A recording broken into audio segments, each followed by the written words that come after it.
हनुमान जी जब बहुत छोटे थे तो उन्होंने बहुत बड़ी गलती कर दी थी।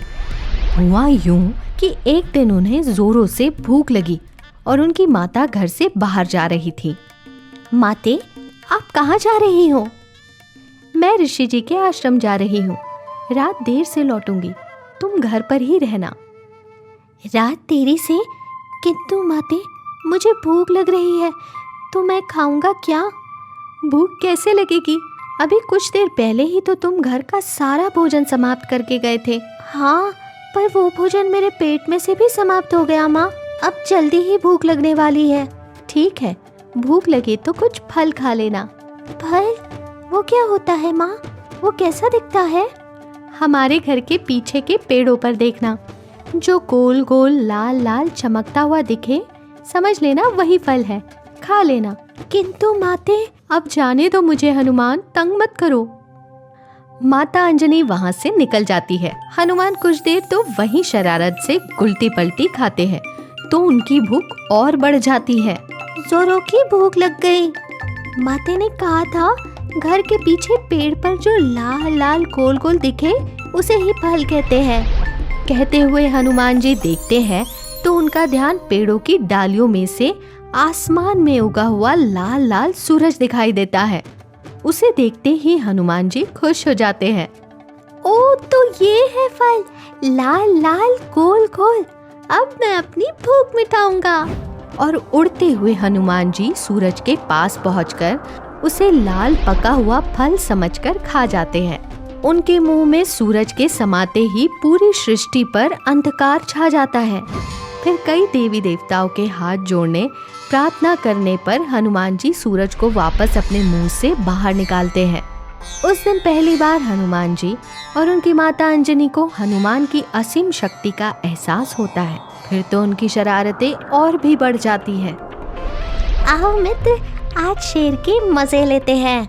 नहीं नहीं, वो हमें फाड़ कर खा गया तो? अरे मेरे रहते वो फाड़ने की तो क्या, तुम तक पहुंचने की भी हिम्मत नहीं करेगा। क्या करूं, कैसे विश्वास दिलाऊं इसे?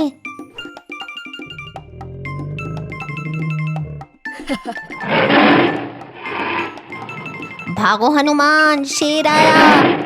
तो अब जाएगा भी। हनुमान, माली ताजश्री के बागान में बहुत स्वादिष्ट स्वादिष्ट फल लटके हैं, चलो खा के आए। चलो खाए।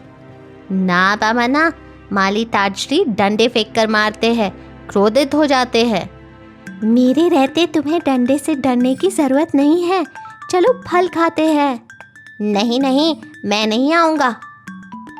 अरे चलो, मैं हूं ना। और हनुमान उन तीनों के साथ फल के बागान में पहुंचता है और यहाँ से वहाँ कूदकर खूब फल खाता है। अरे असली स्वादिष्ट पके फल तो ऊपर है, पर इतनी ऊपर हम चढ़ेंगे कैसे? भूल जाओ उन फलों को। अरे कैसे भूल जाए हनुमान के साथ होते हुए? तुम बंदरों की इतनी हिम्मत, मेरे बागान के फल तोड़े। अब मैं तुम सबकी टांग तोड़ूंगा। मैं तुम सबको छोड़ूंगा नहीं। मेरे 80 किलो आम तुम लोगों ने पेड़ से तोड़े हैं, उसे वापस पेड़ पर लटकाओ। आप कितने किलो के हैं ताजश्री? 90 किलो का। ये लो, 80 किलो के बदले 90 किलो लटका देते हैं। ऐसे ही एक दिन हनुमान जी को पता चलता है कि महान ऋषि मुनि के आश्रम में बहुत बड़ा भंडारा है, जहाँ एक से एक स्वादिष्ट भोजन बने हैं। सुनते ही हनुमान जी अपनी टोली के साथ वहाँ पहुँच जाते हैं और भंडारा में रखे खाने की हांडियाँ खोल खोल कर सब चट कर जाते हैं। ये देख ऋषि के शिष्य उन पर चिल्लाते हैं। ये क्या किया तुम लोगों ने? हमारे भंडारे का भोजन पूजा हवन भोग से पहले ही ग्रहण कर लिया। अब तुम सबको ग्रहण लगाएंगे। ए वानर, ये सब क्या कर रहे हो तुम? बताऊं क्या कर रहा हूँ? ए तुच्छ वानर, तेरी इतनी हिम्मत! ऋषि जी, ये तुच्छ वानर नहीं, हनुमान है, जिन्होंने कई वर्षों पहले सूरज को निगल लिया था। तभी तुझे अपनी शक्ति का बहुत घमंड आ गया है। जा, तूने मुझ जैसे ऋषि के आश्रम पर मेरा और मेरे शिष्यों का अपमान किया। मैं श्राप देता हूँ तुझे। जा, जिस शक्ति पर तू इतना घमंड करता है, ऐन मौके पर तू अपनी असीम शक्ति भूल जाएगा। ऋषि का श्राप सुनते ही हनुमान जी की आंखें खुल गई। उनका घमंड चकनाचूर हो गया। वो तुरंत ऋषि के सामने नतमस्तक होकर माफी मांगने लगे, श्राप वापस लेने की विनती करने लगे।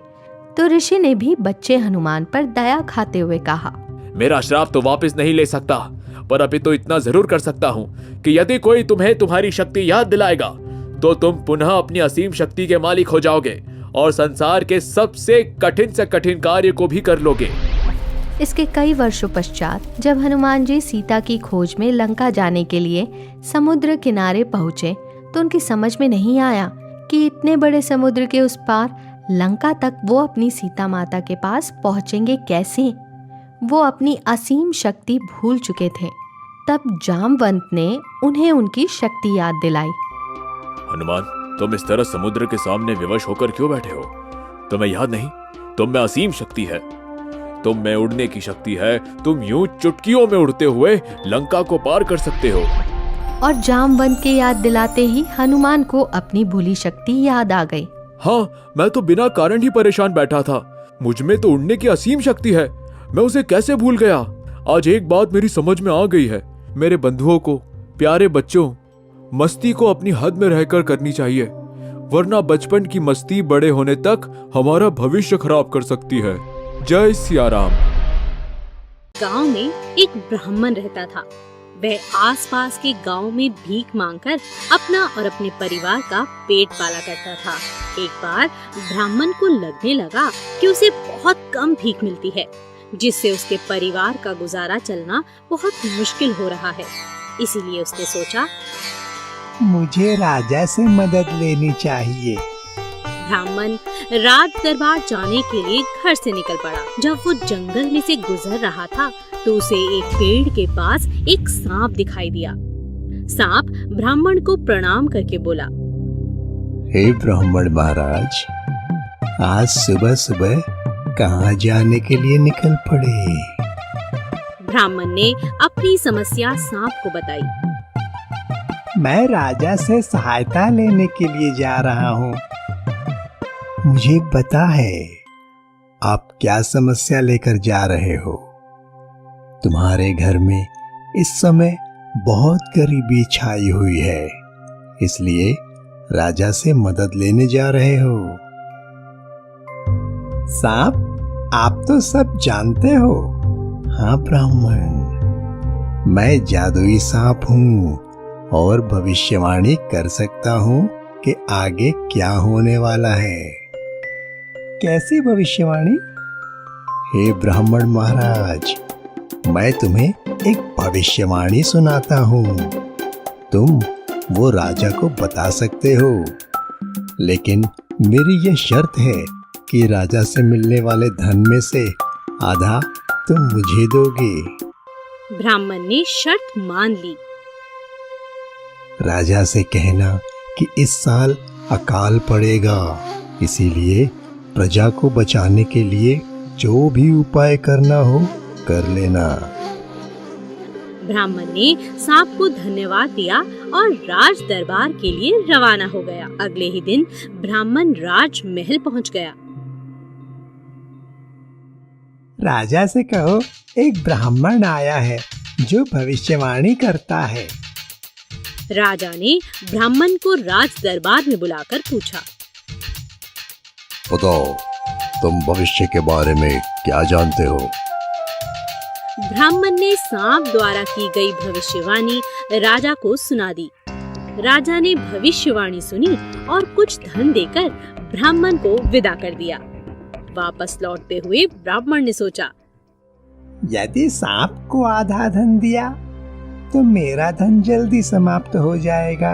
इसीलिए ब्राह्मण रास्ता बदलकर अपने गांव चला गया। भविष्यवाणी के अनुसार बहुत बड़ा अकाल पड़ा, लेकिन राजा ने पहले से ही जानकारी होने के कारण बहुत से इंतजाम कर दिए थे, इसीलिए प्रजा को कोई समस्या नहीं हुई।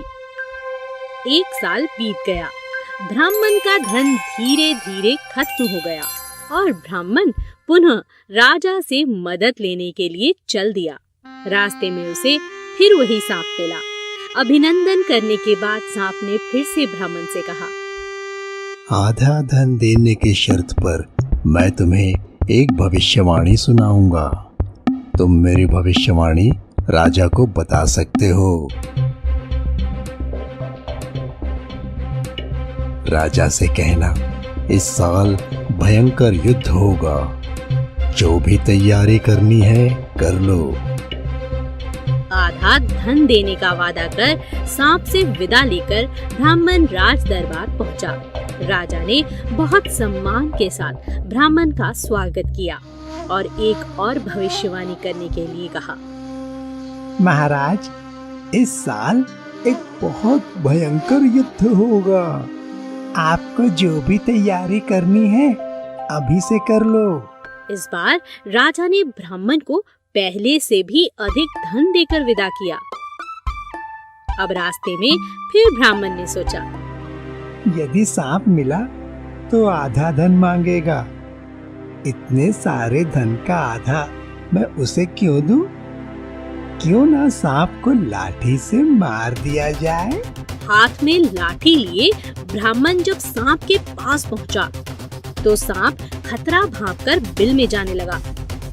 ब्राह्मण ने सांप पर पीछे से लाठी से वार किया, जिससे सांप की पूंछ कट गई, लेकिन सांप जीवित बच गया। सांप की भविष्यवाणी के अनुसार इस साल राजा का पड़ोसी राज्य से भयंकर युद्ध हुआ, लेकिन पहले से ही बहुत अच्छी तैयारी होने के कारण राजा युद्ध जीत गए। 1.5-2 साल में ब्राह्मण का धन धीरे धीरे फिर से खत्म हो गया और उसके सामने फिर धन का संकट खड़ा हो गया। उसने एक बार फिर राजा से मदद लेने की सोची। एक दिन सुबह सुबह राज दरबार जाने के लिए नगर की ओर प्रस्थान किया। जंगल में पहुंचा तो ब्राह्मण सांप के आगे से नजर झुकाकर निकलने लगा। हे ब्राह्मण महाराज, इस बार मिलकर नहीं जाओगे? ब्राह्मण कुछ ना बोल सका और नजरें नीची करके खड़ा रहा। राजा से कहना कि इस बार राज्य में धर्म की स्थापना होगी, सब अच्छे काम होंगे, राजा और प्रजा सब सुख से होंगे। ध्यान रखना, जो भी धन मिले उसका आधा मुझे देकर जाना। ब्राह्मण ने आधा धन देने का वचन दिया और राज दरबार की ओर रवाना हो गया। राज दरबार में पहुंचने पर ब्राह्मण का विशेष स्वागत किया गया। राजा ने पिछली 2 भविष्यवाणियों के लिए ब्राह्मण को बहुत बहुत धन्यवाद किया और आने वाले समय के बारे में भी पूछा। महाराज, इस बार राज्य में धर्म की स्थापना होगी। राजा तथा प्रजा सुख और चैन की जिंदगी बिताएंगे। सब लोग अच्छा सोचेंगे और अच्छे काम करेंगे। राजा ने ब्राह्मण को बहुत सारा धन देकर विदा किया। गांव वापस लौटते हुए ब्राह्मण ने सोचा, जब राजा ने थोड़ा धन दिया तो वो 1 साल में समाप्त हो गया। जब ज्यादा धन दिया तो वो 1.5 साल में समाप्त हो गया। सांप से गद्दारी की वो अलग। इस बार मैं सांप का सारा हिसाब कर दूंगा। सांप के पास पहुंचकर ब्राह्मण ने सारा धन वहां रख दिया और सांप से 3 बार का धन लेने के लिए कहा। ब्राह्मण महाराज, जब अकाल पड़ा तो तुम रास्ता बदल कर निकल गए। जब युद्ध हुआ तो तुमने मेरी पूंछ काट दी, जिससे मेरा बहुत मजाक उड़ाया गया। अब राज्य में धर्म की स्थापना हो गई है। मैंने भविष्यवाणी की थी कि लोग अच्छे काम करेंगे। तुम भी धर्म के रास्ते पर आ गए हो। हम जंगली जानवरों को धन की क्या जरूरत। इस सारे धन को तुम ले जाओ, खुशी से जीवन बिताओ और किसी के साथ कभी भी धोखा मत करो। सांप को धन्यवाद देकर ब्राह्मण अपने गांव आ गया और उसने निर्णय लिया कि कभी भी अब किसी को धोखा नहीं देगा। लालच इंसान को भटका देता है, तो कभी लालच या धोखाधड़ी ना करें।